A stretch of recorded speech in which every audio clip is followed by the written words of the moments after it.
In the summer of 2018, America met what looked like the perfect family. Chris Watts, his wife Shanann, and their two daughters Bella and Celeste smiled from Facebook photos, their lives documented in loving videos Shanann posted online. She was pregnant with their third child, a boy they planned to name Nico. From the outside, everything looked ideal. But behind the walls of their home in Frederick, Colorado, a storm was brewing.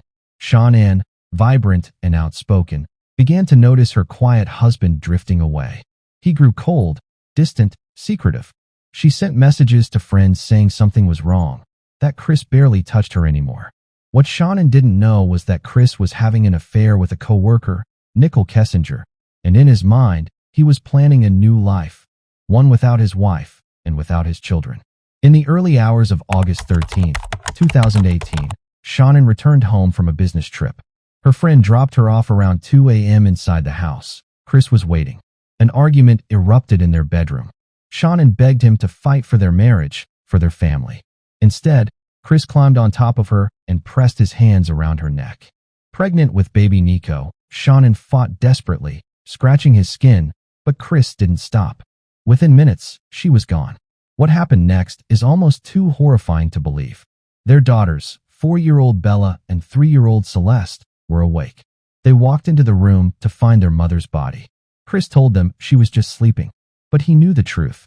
Chris dragged Shanann's body downstairs, loaded her into his work truck, and placed Bella and Celeste inside as well, alive, sitting beside the corpse of their mother.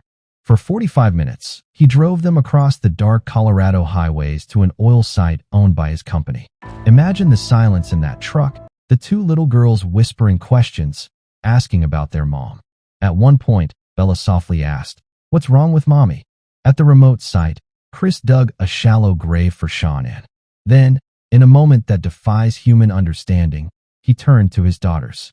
He smothered little Celeste first with her blanket. Then he moved to Bella, who fought back and cried out the words that would later haunt the world. "Daddy, no." But her cries went unheard. Both girls were forced into separate crude oil tanks, their small bodies submerged in darkness, while Shanann lay buried in the dirt nearby. Back home, Chris began covering his tracks. He texted Shanann's phone, pretending to be worried. He called her work, asked if she had shown up. He even messaged Nichol as if nothing had happened. But his performance began to unravel almost instantly. Shanann's close friend Nichol Atkinson grew alarmed when Shanann missed a doctor's appointment later that morning. She called, texted, knocked on the door. No response. Shanann's purse, phone, and car were all still at the house. Nothing made sense. By 1:40 p.m., Nichol called police. Bodycam footage from that afternoon shows Officer Scott Kuhn entering the Watts home with Chris standing awkwardly nearby. Shanann's belongings were everywhere. Her medication for lupus was untouched. Her wedding ring lay on the nightstand. Chris acted strangely calm, arms folded, answering questions in short, flat sentences. Outside, the neighbor showed officers his surveillance footage, which revealed Chris backing his truck into the garage that morning, making multiple trips with heavy items. "He's not acting right," the neighbor whispered. Meanwhile, Chris appeared on local TV, standing on his porch, pretending to plead for his family's safe return. But his act didn't convince anyone. His eyes were dry, his voice was flat, and he even smiled nervously during interviews. To many watching, it was clear. Chris Watts knew exactly where his family was. On August 15th, police brought him in for questioning. He agreed to take a polygraph test, smiling confidently at the examiner. But he failed it spectacularly. When detectives pressed harder, Chris cracked. First, he tried to claim Shanann had strangled the girls and he killed her in rage. But investigators already suspected the truth. That same day, Chris was arrested, and search teams recovered Shanann's body and the girls from the oil site. The world now knew the horrifying reality. Chris Watts had annihilated his entire family. The autopsies confirmed the brutality. Shanann had been strangled. Bella and Celeste had been smothered. And baby Nico never had a chance to live. On August 21st, 2018, Chris was charged with 5 counts of first-degree murder, 1 count of unlawful termination of a pregnancy, and 3 counts of tampering with a deceased body. The death penalty was on the table. But in November, after a deal was struck to spare Shanann's family from years of painful appeals, Chris pleaded guilty.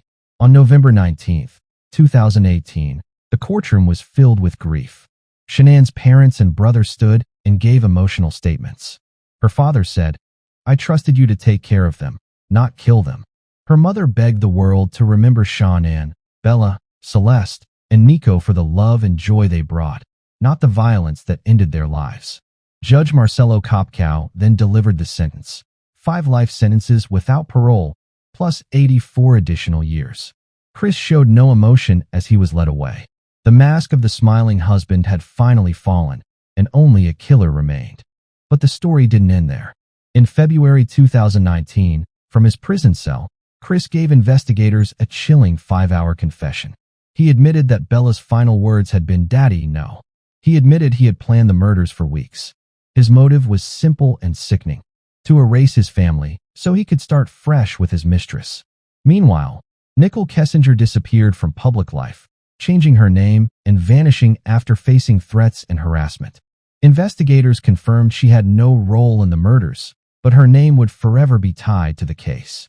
In 2020, Netflix released American Murder: The Family Next Door, using Shanann's own videos, police footage, and interrogation tapes to tell the story. Millions watched in horror, stunned by the contrast between the smiling family man on social media and the monster who lurked beneath. Today, Chris Watts spends his days in a Wisconsin prison, isolated and despised by fellow inmates. Reports say he spends most of his time reading the Bible, writing letters, and replaying the past in his mind. But for the world, he is remembered not as a father, not as a husband, but as a family annihilator. And for Shanann, Bella, Celeste, and baby Nico, their story remains a chilling reminder of how evil can hide behind the brightest smiles, and how sometimes the person you trust most can be the one you should fear the most.